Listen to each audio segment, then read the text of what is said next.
Up in top lane, there's a quartet of champions, notably female champions, who developed a reputation for being the most powerful and feared in the game due to their consistently high presence and usually win rate no matter what the circumstances. At any given point in time during any given meta for any given reason, at least two of them would have a dominant presence, if not all four. Their combination of speed, damage, self-sufficiency, and snowball potential contributed to the notoriety they've garnered over all these years. The end result being one particular sentiment the player base has towards them, our immense hatred for them. That would be the infamous four horsewomen of top lane, Riven, Fiora, Irelia, and Camille. Any top laner worth their salt must be prepared to take on all four of them if they have any aspirations of climbing on account of how frequently you run into them. Now, while their positions have been solidified more or less, there's one other champion, fittingly also female, who ever since her release was the target of scrutiny for possessing similar if not identical traits to the horsewomen, Gwen. Like Fiora, Camille, Riven, and Irelia, Gwen's considered a high carry potential champion owing to her profile of attributes that lend itself to such a task. She's been a regular staple in the metagame ever since her release in 2021, but due to a number of factors, Gwen wasn't quite able to compete in status with the four horsewomen, yet players always kept her in the back of their mind as a potential honorary member. Over the past month or so, following a mini rework, Gwen's been tearing through the rift in not just top lane but also jungle, being arguably the most dominant she's ever been even when compared to her maiden voyage. This has led her to receive one of the highest ban rates in the game, once again calling into question if now she might be as good as the four horsewomen, if not even more so. In today's episode of Why Everyone Hates, we'll be looking at Gwen to see what's been all the rage with her this past month. Really quickly though, before we get into it, I just want to give a shout out to this video's sponsor, Ironside, who was actually kind enough to send me their product they're selling in question. Ironside, for those who don't know, is a computer building service that puts together gaming PCs for you, either through you choosing your own parts for them to put together or selecting one of their pre-made ones. The one they sent me in particular was the Eden's Veil, which has a nice natural aesthetic to it, and even a wood panel on the front, which I think is the first time I've ever seen a tower case have a wood part to it. In the footage, I took off the stained glass panel to showcase the inside, but I can imagine it looks really cool with the glass covering the lights inside. As someone who builds computers myself, everything was put together really nicely, even right down to the cable management, of which they sent a couple extra zip ties for me in case I ever wanted to add more stuff to it, which is nice. In other news, Ironside's hosting a giveaway for one of their milk box computers, valued around $3,000, featuring a Ryzen 7 9800X3D and a 5070 Ti, not too bad, which is running from now until the 29th of May, so if you're interested in checking it out, be sure to use the link in the description below. Ironside's a good company, I can vouch for them myself. They're pretty solid, especially if you're not confident with building your own PC from scratch. Definitely check them out. Thanks again to Ironside for sponsoring the video, but for now, back on topic. The time that Gwen came out was characterized as a dark period for League's champion design, being at the height of the 2 engineers meme, where Riot would repeatedly make champions with questionably overloaded kits that allowed them to do so much with almost no room for recourse from the opposing team. Gwen was no exception. Though backlash towards her right now is at a fever pitch, she was always disliked ever since her release. Skirmishers are one of the most controversial archetypes in League for being the supposed 1v9 class, and Gwen had to have easily been one of the most overloaded members even to this day, so it's unsurprising for her to have been a mainstay in top lane all this time. Her kit just makes it impossible for her to not be a threat to a group of champions or two. It's hard to say whether she was most powerful when she first came out or if she's at her strongest today, because present day Gwen is a different scaling philosophy, but I think we should start with her initial iteration to establish why people hated her to begin with. The running issue of 2 engineers at the time originated from new releases not only having abilities that could do a billion things at once, but could increase the champion's pressure in ways that could not be responded to by conventional means, or had aspects that completely negated a certain form of universal counterplay. In the case of Viego, for example, he could turn enemies against them and had resets on an AoE execute that served as a dash. Samira could destroy projectiles all around her on command. Yone is a piece of shit. Gwen was no different in this department. In hindsight, she may have actually been the worst defender of them all. To start, Gwen's passive would cause all basic attacks and her 2 damaging abilities, Q and ultimate, to deal % max health damage, automatically making her a tank buster, since while most champions only had one source of % health damage, Gwen had multiple. Then, it would also heal her for a portion of the damage dealt. So not only was she a threat against champions with a ton of bulk, but she had a mini Trundle ultimate, causing her to become bulky as well. At the height of her passive's healing, a single full power Q against a super tank like Mundo or Sana could heal her for upwards of 400 HP late game, considering her passive by that point would do around 4% per hit, times 6 from her Q. Essentially, every single Q proc late game was the same as Trundle's ultimate life drain on a target minus the armor and magic resist. Although bear in mind, it was also AoE, so when Gwen used Q on multiple champions in the center, she could heal for tons late game while simultaneously wasting her health bar. That was one major distinction out of many between Gwen and the four horsewomen. Fiora, Camille, and Irelia could do incredible DPS that for the most part could not be itemized against effectively. However, it was only against one target. Riven could do tons of AoE damage, but she was highly susceptible to armor given she has no tank busting qualities whatsoever. Gwen, on the other hand, had the best of both worlds. She could do true damage and percent health damage in a fairly generous AoE. The longer the game went on, the harder it would be for you to face tank Gwen. As a matter of fact, building defense against Gwen was a bad idea since her health would just go to her, making her even tankier. That's why Riot's normally conservative when it comes to adding healing based on percent health damage, because you have extremely little, if any, ways to counter it. If you don't build tank, you would get one-shotted, but if you do build tank, you would survive a bit longer, but it would just give her more healing. It doesn't help that the majority of top laners often build items that supplement their max health, making Gwen one of the most difficult champions to fight late game. This aspect of the champion establishes a running theme of the entire video. Gwen backs you into a corner where you lose no matter what you do. The other means of dealing with a skirmisher is by taking advantage of their need to be up close. While they often do have the means to gap close compared to divers who can jump on you from a far distance, skirmishers have short-range burst movement options. Despite being an AoE attacker and having extended reach with her E, she's still required to fight in close quarters, so one would assume attacking from a distance would be the solution to countering her, right?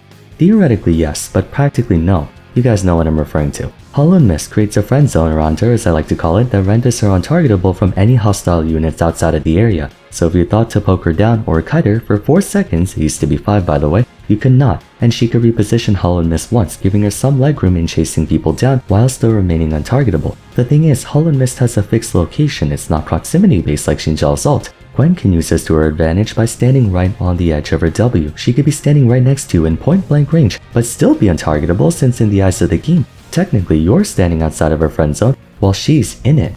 A good Gwen player can abuse the static position of her W by literally being untargetable despite smacking it to pieces. She's the only champion across all of League of Legends with untargetability that doesn't leave her locked out of actions. Not a single other source of lasting untargetability gives you full access to your character. Okay, so then how about stepping into her friend zone and taking her head on? Also ill-advised, for 2 reasons. First reason is that by design, skirmishers are the strongest class at dueling. Unless you're also playing a skirmisher, few champions can battle Gwen on even grounds. In fact, you might still not be able to take her on while ahead on account of her being a hyperscaler. Second reason, Hollow Mist grants a huge boost to Gwen's armor and magic resist during that time. As of 15.8, Gwen gains 22 base plus 7% AP in both tank stats. For reference, Jax's ultimate at rank 1 is 25 base plus 40% bonus AD, meaning, in most scenarios, Gwen's W gives her a stronger stat boost than her rank 1 Jax ultimate, which is insane. At full build, Gwen usually hovers between 5 to 600 AP, tacking on an extra 35 to 42, so late game, Gwen gets around 60 bonus armor and magic resist, the equivalent of a completed tank item. So even if you try to fight her within her friend circle, she'll more likely than not stat check you. Once again, damned if you do, damned if you don't. You can't fight her at range because you straight up cannot touch her, and you can't fight her up close because she's super tanky and has tons of percent health and true damage. The safest option would be to just run away and stall out Gwen's W. However, not only does that circle back to the original point of these 200 years champs having mechanics where the smartest thing you can do is to not interact with them at all, but Gwen has built-in measures to handle anyone who tries to run away. Enter Needlework and Skip and Slash, the remainder of her kit. Skip and Slash is a free target dash on a moderate cooldown that provides Gwen bonus magic damage on hit in addition to the percent max out damage on hit she already has, bonus attack range, and bonus attack speed. She can have the cooldown of her E by simply auto-attacking something after dashing. So in practice, her E cooldown goes from 12 to 8 seconds to 6 to 4. That's more than enough stick potential to stay on top of whoever she's attacking. Unless you have hard CC, it's hard for you to kite her, and even if you do have it, you can't stop her from walking towards you thanks to her W anyway. By the time you can finally hit her, she'll already be within range of you. Putting distance between you and her becomes even more onerous when you include Needlework. 3 separate times, Gwen can throw long-range projectiles on you that deal damage, apply multiple ticks of her passive, and slow you for a decent amount. Though it has the delayed cast and the projectile hitbox gets thinner the farther it goes, her ultimate shots travel a distance of 1350 units, nearly equal in length to a fully charged Xerath Q. With a 1.5 second slow applied to you if you so much as get hit by a single needle, that's more than enough for her to chase you down. And even if you do try to dash away from her, she has 2 more casts of her ultimate on deck, each one stronger than the last. I can't stress this enough, trying to fight Gwen without being ludicrously fed may as well be a death wish. Putting it all together, her Q applies 1000 cuts up to 6 times, Needlework applies 1000 cuts 9 times, and she does anywhere between maybe 8 to 10 autos during a fight at the least. So that's another average of 9 times. Her kit's full rotation has 24 procs of her passive, At the peak of its scaling, 1000 cuts had a 0.8% ratio. Right now it has 0.55. Assuming 0.8 though, that meant at 500 AP, Gwen's passive did 5% max health per application, meaning just her passive alone would do 120% of your max health and magic damage. She could literally kill you with her passive alone, forget the rest of her damage. Even the current 1000 cuts at 0.55 would be give or take 4% if you round up. That's still 100% of your max health, and don't forget she can heal for a portion of the damage dealt. So towards the late game, in a single fight, Gwen can heal for thousands, especially if you include Riftmaker and Conquer, tacking an extra 18% post-mitigation healing. It may not be as substantial as Aatrox, mind you, but it's on a champion who can do far more than he can. So, you can't fight Gwen because she stat checks most champions. You can't itemize against Gwen because she has percent health and true damage and can heal off the damage dealt, meaning building tank items make her indirectly tanky. You can't try to attack her from a far distance given her W makes her immune to all attacks outside of it. Yet at the same time, you can't fight her inside her W since Gwen's insanely tanky during that duration. You can't run away from her because she has some of the best stick potential in the game, and even if you start from a far distance, she can slow you from almost a full screen away. Non-decaying 60% slow for 1.5 seconds is a very big slow. All of these factors are why people contemplated switching out one of the 4 horsewomen and replacing them with Gwen. She has all the makings of a dominant top laner without any major weakness, or at least not a weakness that couldn't be overcome through skill or scaling. Thing is, throughout most of Gwen's career, she was kept in check by one thing, her abysmal early game. As one of the strongest champions in the mid to late game, Riot wanted to give players a fighting chance by making Gwen's early game as weak as the likes of Kassadin, Kayle, Ryze, and so on. Her base damage was pathetically poor. I'll have my editor show on screen her current Q scaling against her old Q scaling. While the old Q had full true damage conversion as opposed to current one only doing half, the base damage on it was significantly lower. Same applied to Gwen Z, a bit more base damage but less than a third of the AP ratio. Even at 2 to 3 items, Gwen Z would deal only a paltry amount of bonus on-hit damage. Further, Needlework's initial and subsequent slows were immeasurably worse, 40% slow compared to 60 and 15 compared to 25. That much of a difference is enough for her opponent to try and sidestep or run away. She was incredibly weak in the early game to the point where she would get blown up by any champ with a remotely decent level 3 to 9. The payoff was that if you could make it to late game, she was arguably the most threatening member on her team. But if you shut her down early game, you could snowball and end the game before she got to that point.